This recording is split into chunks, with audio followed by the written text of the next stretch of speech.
Hey, good morning, y'all. How are you doing today?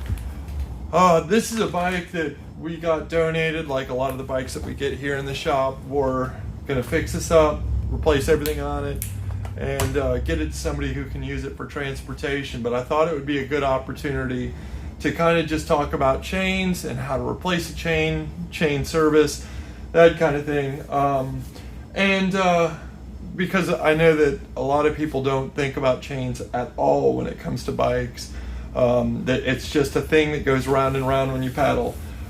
In this case, obviously you can see this is a very rusty chain and it's really not suitable for riding. So we're going to throw a new chain on it, but before we get into that, I wanted to kind of explain a few things when it comes to chains, because a lot of folks are confused or don't understand what speeds mean nowadays. Like how many speed, when you walk into a shop and you ask for a chain, they'll ask, well, how many speeds is your bike? Or, is it 8 speed, 10 speed, 11 speed? And you're like, heck, I don't know, it's a 21 speed or 15 speed. It says it on the bike. And they're like, no.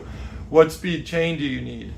Well, all of that is kind of nowadays anyways.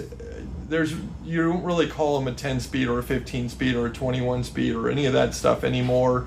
In terms of that older terms used to be you would multiply the rear by the front, and that was how many speeds your bike has. When it comes to chains, the only thing that's important is how many gears there are on the back.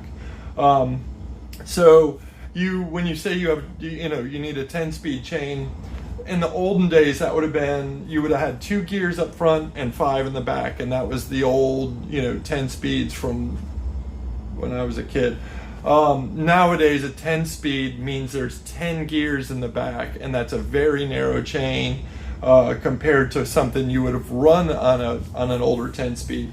And with most bikes, you have single speed chains that'll work on your beach cruisers, really anything that only has one cog in the back. So it actually even works on some of the internal geared hubs that only have one cog. You can run a single speed chain on a lot of those. When it gets into multi-geared bikes, if it's 5 speed, 6 speed, 7 speed, or 8 speeds in the back, 5 through 8, you can just run an 8-speed chain. The spacing on those is the same, so it will shift fine with an 8-speed chain. So if you have almost any bike made before about 95, you could probably just run an 8-speed chain. 8-speed chains are great because they last forever. They really don't wear down well. So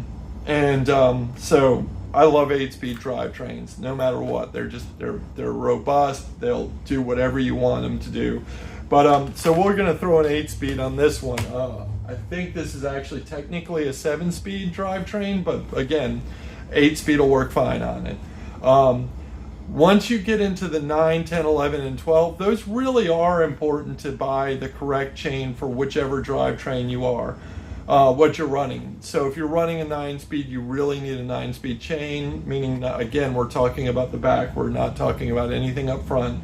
10-speed, 11-speed, 12-speed, heck, it's even up to 13 in the back for some brands now. But those really are, what they're doing is they're making the plates on the sides thinner, but also the little roller pieces inside the chain are actually getting narrower, and it's because to fit that many gears back here, you really got to change the spacing between the gears, and the gear plates themselves are having to get a little bit narrower to be able to fit all of that in the same amount of space and the dropout back there. With this bike, like I said, 8-speed chain, we're just going to remove the old one because there's a lot of, usually surface rust isn't a bad thing or big deal. In this case, the rust has gotten to the point that it's starting to really lock up some of the rollers, and rather than trying to break it through and wear this chain in and get it to work, I'm just going to throw a new chain on it.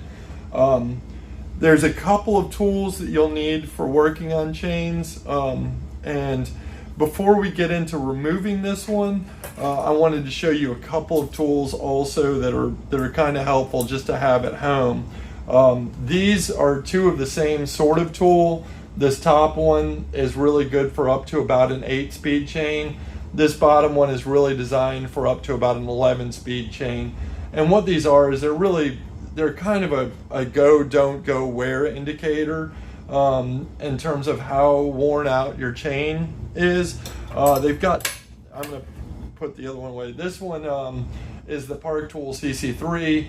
It's got a 0.75 and a 1.0 on it. Those are kind of like where your chain is in terms of overall wear. And all you do, these are so easy to use. You just hook it into one of the rollers here and drop it into the chain. And if 0.75 on an 8-speed drops in, then you probably should start looking at replacing the chain. If 1.0 drops in, then unfortunately you've worn the chain to the point that literally you really need to go ahead and replace your freewheeler cassette and potentially even your cranks. So that's why something like this, which is a fairly inexpensive tool, is really helpful to have, you know, every month or so. Just go ahead and drop it in there and just kind of see where your wear is. And like you can see on this chain, it's not falling in. So this chain technically isn't worn out. But unfortunately, it's just really rusty. To remove chains, usually you would have something like this. There's a billion different flavors of it. This is just a chain tool which pushes out the main pin on the chain, these pins right here that hold it together. It's a chain brake is the most common name for it. Again, there's a ton of different varieties, flavors, whatever. I personally really like this one because it has a little protective sleeve here for the pin, so you're less likely to break the pin, and which, especially on a rusty chain like this, is always a possibility. So in this case, I just use bolt cutters. They're way easier, and I just don't like damaging a tool or potentially damaging a tool just doing a job. So I'd rather use something like bolt cutters, which are way overkill, but I'm not going to risk damaging my chain brake. So we just kind of pull this chain out, get it out of the way, and we can just trash that one. Before we install the new chain, what I always do is just go ahead and shift all of my shifters to the smallest cog, so that the furthest out on the back and furthest in on the front. And the reason is I use kind of an old school method for sizing chains, and I'm sure somebody out there is going to give me feedback on why this is dumb and horrible and I'm not doing it right. I've learned the right ways to do it. Trust me, I know the right ways. They're just not any more effective, in my opinion, especially when you're getting into something like an 8 or 9 or even a 10 speed. Doesn't really matter. It's not that critical. There's a bunch of different ways that Shimano wants you to size your chains, and I'm sure SRAM has an exact method too. That there's a bunch of math involved. I'm not a math scientist, so I just do it the old school way.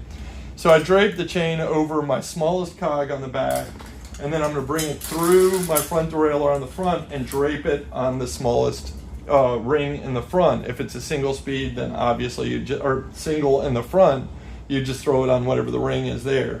Now, here's where a lot of people stumble a lot. And I mean, I've even seen people who should know better that make this mistake.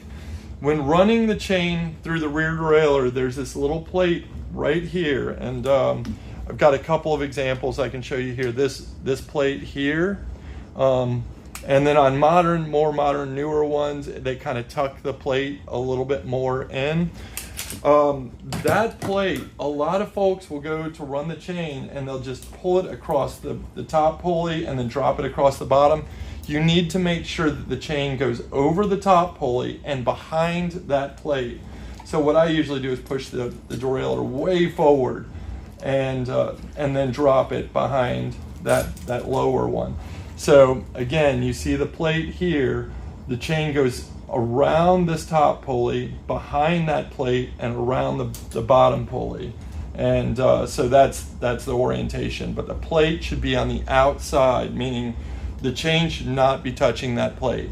And you'll know pretty much immediately if you mess that up, because it is going to grind like hell. So that's just something to really be aware of when you're running a new chain. Now what I do, again, this is kind of the old school method, is I pull the chain until I am clear of the upper pulley with my chain when I'm pulling this chain line. And that's how I measure the chain to figure out how much I have to take out. As you can see, if I were to just put a master link in right here, we'd be dragging on the rear derailleur. So that means I need to come one more full link, and one full link. So I'm going to remove, this is an inner and this is an outer, so that together is one link. So I'm just removing those two pieces, an inner and an outer, so one full link. And that's where we get, you know, the chain brake in there. And what we'll do is set the chain in there, line it up with our pin, and we're just going to push that pin all the way out. There are chains that still come with what's a kingpin, I think is what Shimano calls it, or something like that. Try to just avoid those. Don't just buy chains that have quick links. Shimano makes chains with quick links. KMC makes chains only with quick links. SRAM has quick links, I think, on everything. And what quick links are is they're these two little links that have a pin on each side, and they're just so much better. They make servicing it so much easier, and on KMC chains especially, they're reusable so that you can take the whole chain off, throw it in a cleaning bath, and really clean the chain every once in a while. But now that I have the chain broken, I go ahead and push the pin, the master link into the back there, push it into the front here, making sure that I have room for them to overlap, pull the chain together, and just hook it into that master link. Now, I know a lot of folks you don't need a tool now to put that into place. You can turn the pedals around, bring that master link all the way around to the top, and once you get it right in here, you can pop the pedal and lock that master link into place. I don't generally do that unless I'm really like doing a trail fix, and the reason is I've shot those master links across the room. They do make master link pliers, MLP 1.2, and all that does is it just slides in there and on either side of that master link, and then you pull it apart to set that master link. And that's literally it. That's all that it takes to swap out a chain on a bicycle. And as you can see, we've got that nice gap right here under our top pulley. We didn't cut it too short. That's the whole point. You don't want to take out any more than you have to.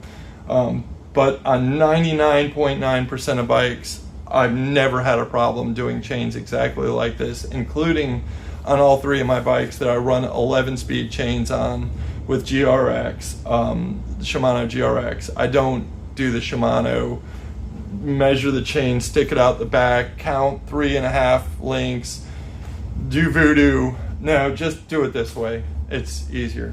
If you guys have any questions, feel free to leave them in the comments. I'm sure I'm missing some parts, but again, I'm just trying to get this bike fixed up so that we can get it to somebody who can use it, and thought I'd take the opportunity to show you how to swap out a chain and check on your chain to make sure it's not too worn out, and how to properly run it through that derailleur. Thanks a lot, guys.